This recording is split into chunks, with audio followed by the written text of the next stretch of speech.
பாபாவின் மற்றொரு அடியவரான காக்கா மகாஜனி என்பவர் ஒரு முறை வயிற்றுப்போக்கால் அவதியுற்றார்.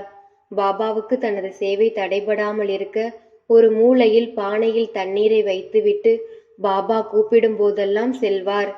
சாய்பாபா அனைத்தையும் அறிந்தவராயிருப்பதால் தனது வியாதியையும் அவர் சீக்கிரம் குணப்படுத்துவார் என்று எண்ணிய காக்கா அதை பற்றி எதையுமே பாபாவிடம் தெரிவிக்கவில்லை. மசூதிக்கு முன்னால் கட்டப்பட்டிருக்கும் தாழ்வாரத்தின் வேலை பாபாவால் அனுமதி அளிக்கப்பட்டுவிட்டது.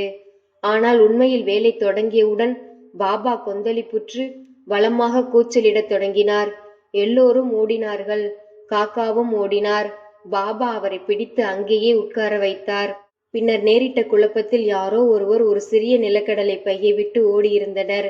பாபா கை நிறைய கடலை பருப்புகளை எடுத்து தமது கைகளால் அவற்றை தேய்த்து தோலை ஊதி சுத்தமான கடலை பருப்புகளை காக்காவிடம் கொடுத்து சாப்பிட சொன்னார். திட்டுவது, கடலையை சுத்தம் செய்வது, காக்காவை சாப்பிட சொன்னது என்பன சமகாலத்தில் நடைபெற்றன. பாபா தாமே சிலவற்றை சாப்பிட்டார். பையில் உள்ளவை தீர்ந்ததும் பாபா அவரை தாம் தாகமாய் இருப்பதால் தண்ணீர் கொணர சொன்னார். பின்னர் பாபா சிறிது தண்ணீர் அருந்திவிட்டு காக்காவை தண்ணீர் குடிக்கும்படி கூறினார். பாபா அப்போது, உனக்கு வயிற்றுப்போக்கு நின்றுவிட்டது, நீ இனிமேல் தாழ்வாரத்தின் வேலையை கவனிக்கலாம் என்று கூறினார். இதற்கிடையில் ஓடி போனவர்கள் எல்லாம் திரும்பி வந்தனர். தனது வயிற்றுப்போக்கு நின்று போன காக்காவும் திரும்பி வந்து வேலையில் கலந்து கொண்டார். நிலக்கடலையா வயிற்றுப்போக்கு மருந்து?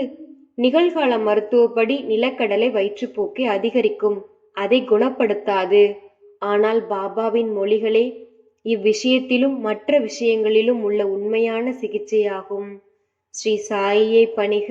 அனைவருக்கும் சாந்தி நிலவட்டும். அல்லாஹ் மாலிக்.